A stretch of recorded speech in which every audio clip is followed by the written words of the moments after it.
Harry Khachatrian joins me now from north of the border in Toronto, where he studies electrical engineering at the University of Toronto and writes quite a bit for the Daily Wire. And what's pinned to your Twitter account, Harry, is the review you did of The Promise, a movie that I think is probably pretty dear to your heart. Well, anyhow, thank you for joining me. Hi, thank you for having me.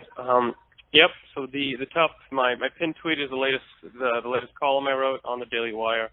It's just a movie review, and it sort of touches on a few important points of the film in The Promise. Which, if you haven't heard about it, it's a film directed by the guy who made the film on Hotel Rwanda, which was an Oscar-nominated film, was really good. And so this one is about the Armenian genocide that occurred in 1915 in the Ottoman Empire. And it's a piece of history that has really sort of gone under the radar for a long time, and particularly hasn't received much attention in Hollywood whatsoever. Yeah, so I know. You know what, Harry? You cover a lot of things. I'm happy to talk about this with you for as long as you want to. Maybe we'll get to other things at the end, because in part, one, it's very important to you, clearly. And two, there's a lot that people don't know, and it's not the kind of thing that I can just do, 3 minutes on and then go to another topic for 3 minutes. Are you cool with that? Yeah, absolutely. So we just to keep it short, I guess we can move on to.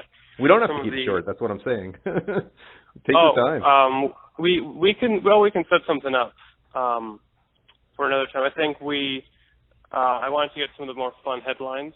Okay. Of today, we can get a bit more into this and into the history in a different segment. So just to summarize this one, I would say this is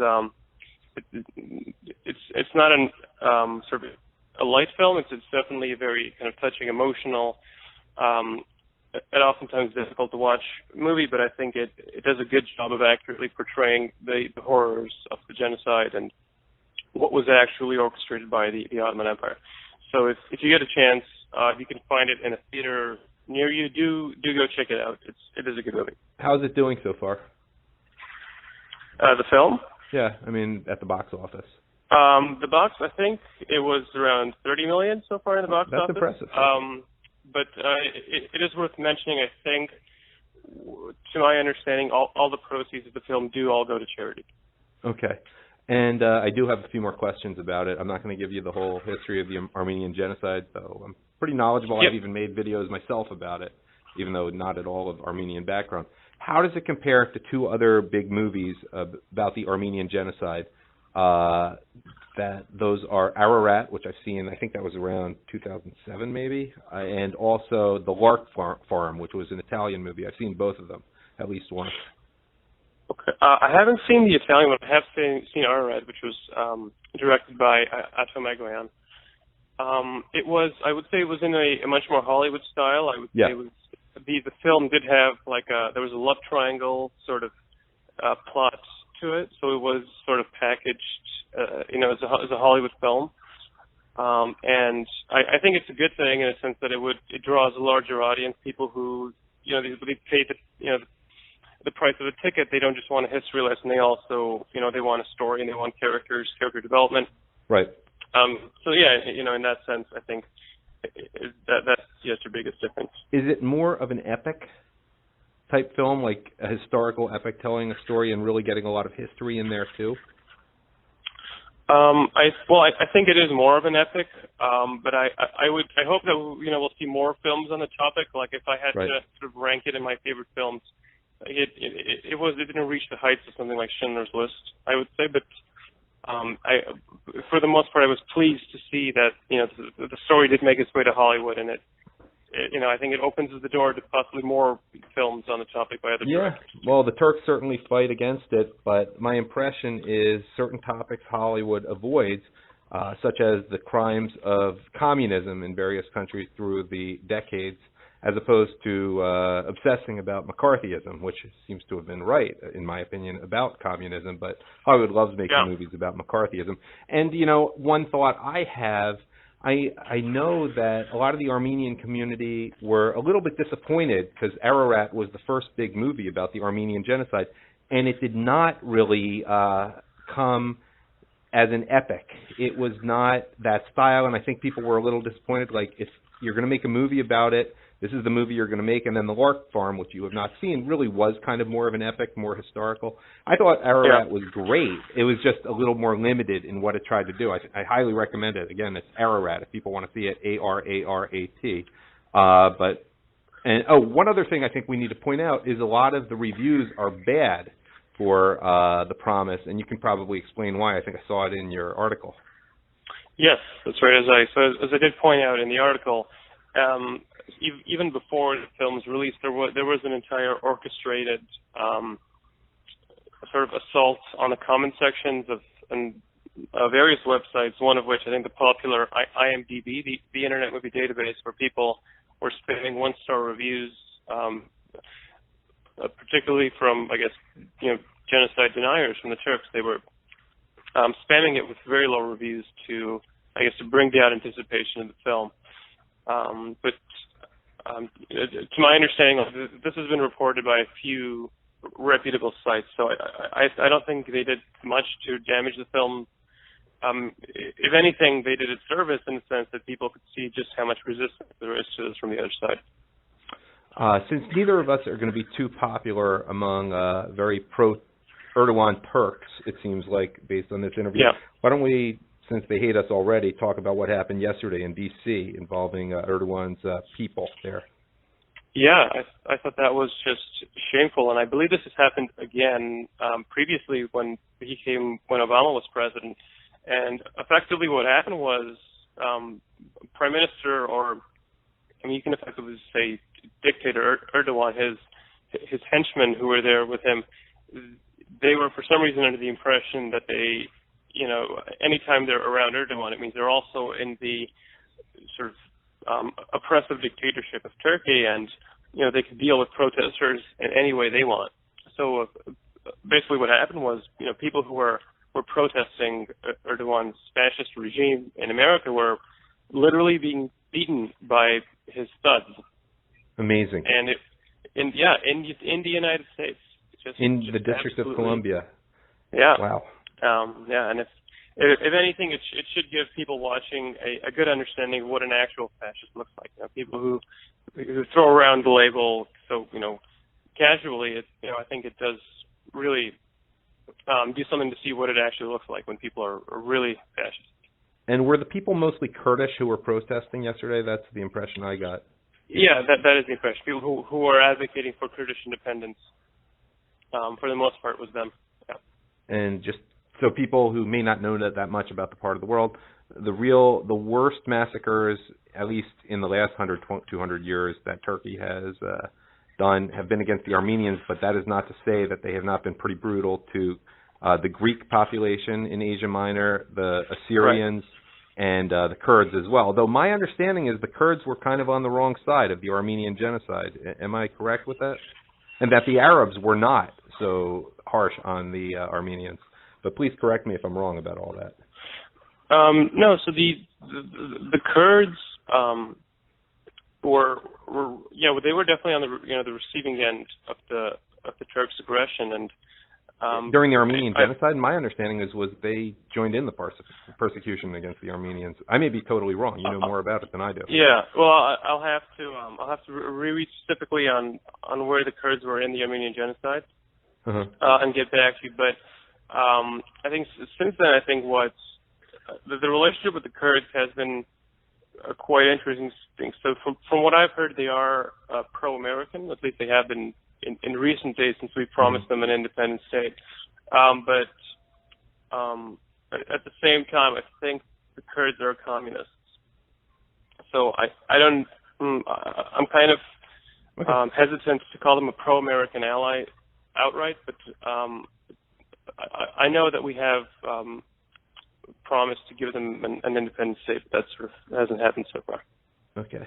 Let's move on to a different topic, a little closer to home, Canada, and what you got in a Twitter discussion about was related to getting an MRI in Canada, which I guess you've had to experience, and I guess your thoughts about healthcare in general. Okay. Well, I'm not a big fan of kind of anecdotal evidence arguments, but I guess from personal experience, I am in a situation now where a certain individual I'm close with, it does, he has an issue with his leg, and he can barely walk. So he's seen several doctors who have been able to give him some tests, from X-rays and ultrasound specifically. Those, however, haven't shown any useful information. And what has been told is he needs an MRI to know if the damage is sufficient to do surgery and what kind of surgery. And the way it works in Canada is to get an MRI, you need to see a knee specialist. The way you see a knee specialist is to get a referral from your family doctor. And the only way to get a referral from your family doctor is to convince your family doctor that you're on the brink of death and nothing will stop you otherwise than seeing the specialist. And the reason for this is because Canada has a single-payer universal healthcare system where, effectively the government's decided that every individual is entitled to the exact same coverage no matter what. So, the only way to compensate for this insane demand is to ration out the healthcare, right? To say, what is someone's priority? Based on that, they could see a doctor. And, obviously specialists are much rarer because it takes a lot more education, a lot more schooling to get to that level of medicine. So as far as the MRI goes, he was told about 3 weeks ago that mid-July would be the earliest he could see it. So most likely what he will do is he will drive south of the border to Buffalo, and he can have it there within a few days. Which is an option, I guess, for the majority of Canada's population lives within 100 miles of the U.S. border. So, but it's so inefficient. Yeah, absolutely. A lot of people like to argue that healthcare is a right and we should have this universal healthcare, but in reality, what happens is you have demand outstripping supply, and what you do is you ration it, and people can't actually get the care they need. While at the same time, the government health care covers ridiculous things that they'll never use, right? I mean, 60-year-old men having to pay for pregnancy insurance or whatever they call it. I'm a big fan of what Carl Denninger writes in regard to health care, especially his focus on expenses and the anti-trade aspects of it. And I don't know if you know him, but it's worth reading at marketticker.org with a hyphen in between market and ticker. Well, in terms of really sick industries, your enthusiasm, at least in the early part of today, seems to have been in a different industry, the journalism industry. And I know, as you tweeted, you didn't go to journalism school. You slacked and are majoring in electrical engineering and computer engineering, of course. But you really have some harsh words for some of the fools there, and maybe you could tell us a little bit about that. Sure. So just as one example from this morning, there was a story that's being shared on the internet right now. The original newsprint that I found, it was from Reuters, and it was, I forget the exact wording because I don't have it in front of me, but it was effectively along the lines of the people who write Donald Trump's press briefings, they have to effectively mention his name almost every paragraph in order for him to keep reading it. And then if you continue reading, it says, this is all according to one source who told people who work with NSC officials.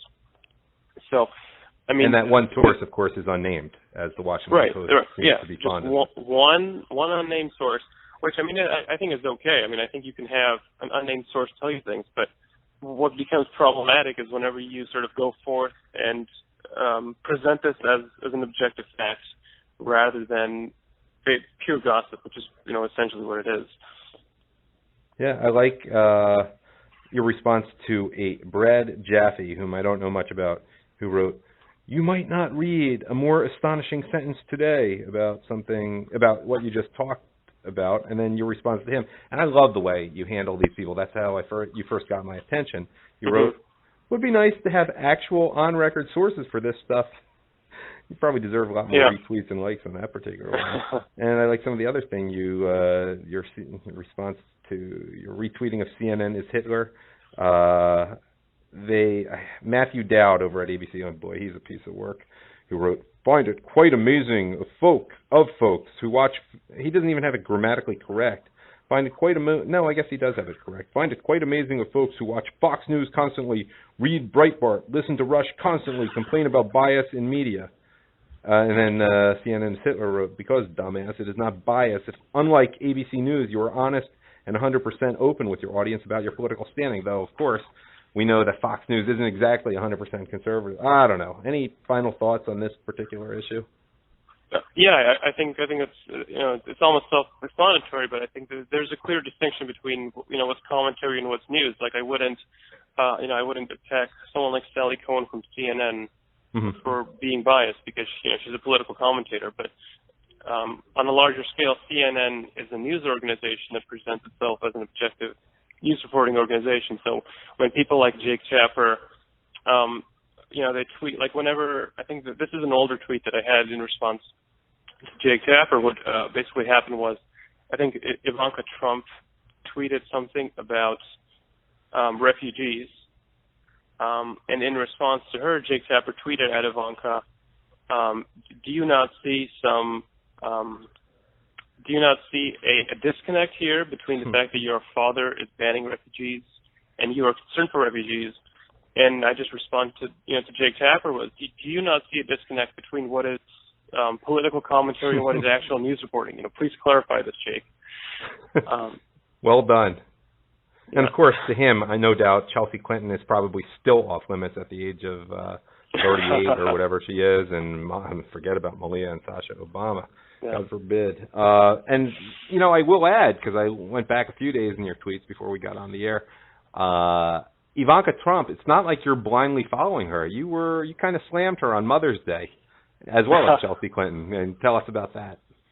Yeah, so Ivanka Trump tweeted something about how today the most prevalent wage disparity is not even the male-female gap. It is particularly the motherhood gap. So effectively, she said was, women who choose to have children, they, at the end of the year, they'll have less take-home cash than other people, and this is a serious issue that needs to somehow be addressed with government policy. And what effectively I did was I sort of took the text of the tweet and I photoshopped onto a Chelsea Clinton tweet. So it looked like Chelsea tweeted it, and it was. Chelsea didn't actually tweet it. Chelsea didn't tweet it. Oh, I was shocked that she would have, because I'm like, wait, no, that would kind of detract from the argument. Okay, go on. So that was sort of my point. Was it was effectively indistinguishable from a Chelsea tweet. So it was specifically to highlight how Donald Trump's daughter is a Democrat. But the tweet itself I thought was quite absurd because there's no way to. If you're going to suggest that it's a serious issue that people who have children make less money than people who don't have children, you're not considering the fact that they actually work less, and this is this is a personal choice, right? It's like the strength gap, as they might say, that often things that are require more physical strength are paid a little bit more, and guess what? Men can do them. We're also the more dangerous jobs gap. Women don't tend to go into coal mining. And at the same time, there are companies that voluntarily offer paid maternity leave, and this is just a business strategy that companies use to get better employees, right? There's no reason to have a government mandate on something like this. I think that's just ridiculous. Yeah, people who are focused 100% on the job as opposed to other things are generally better at doing the job than people who have their focus elsewhere. It's just common sense. My God. Okay, now we only have a couple minutes left. Going to your most recent tweets, at least as of the time we are pre-recording this, it seems like you're pretty happy, as I am too, with Nikki Haley and her calls for the U.S. Embassy in Israel to be moved to Jerusalem. Yeah, I think overall, I think officials in the Trump administration have been quite shaky. I can call out, people like Sean Spicer, people like Flynn, who've had, a lot of trouble since inauguration day. Nikki Haley, however, I think has been really good from start to today.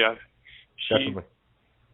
She's been really good at her job, and I think she's been a particularly a great improvement over Samantha Power. Oh, that wasn't hard to do. Yeah. No, of course not. And I think that she's really sort of projecting this vision that America is kind of back on the world stage, and it's sort of ready to reassert itself as a world power. What's interesting to me is that she is going a little further than President Trump has gone on terms of the embassy in Jerusalem. I don't know, maybe she's hinting that he will order the move, but he hasn't said so, and he's left it very vague, and maybe she's just getting out in front and trying to pressure him. I don't know. I mean, it's just a very interesting thing that you would say. Yeah, I agree. I think just in like the last 48 hours, there was some really shaky stuff, particularly towards Israel from the Trump administration, with reports that I think it was it McMaster who said he wouldn't confirm if the Western Wall is in Jerusalem. Yeah. And after that, Sean Spicer came out and he said, okay, the Western Wall is in Jerusalem, but he didn't actually, he wouldn't confirm that Jerusalem is in Israel. So it was nice to see, some glimmer of hope from the Trump admin through Nikki Haley. Those were definitely good to see. Yeah, very sloppy of the Trump administration, or willfully so. Finally, any thoughts? Actually, no, two more questions I have for you. Yep. Your expectations for when he goes to Saudi Arabia and the Vatican as well on the same trip. Yeah. Well, I think he's the leader of the free world. I think he's expected to be invited to these places. My hope is when he does give the speech in Saudi Arabia, I would hope that he would sort of stick to his pro-American rhetoric and address, the root causes of Islamic terrorism rather than sort of take the Obama and even George W. Bush route where he's like, terrorism has no religion. Let's just pretend, nothing is really happening. Because we have seen political leaders sort of change their tone as soon as they're actually expected to not to. And then with regards to the Vatican, I do hope that he, it would be funny, I think, to see him sort of double down on his hardline immigration stance, only because, and I don't want to say anything negative about the Pope, but he has sort of been disappointing with his sort I'm glad I'm not Catholic with a Pope like that. I'll put it that way. Yeah.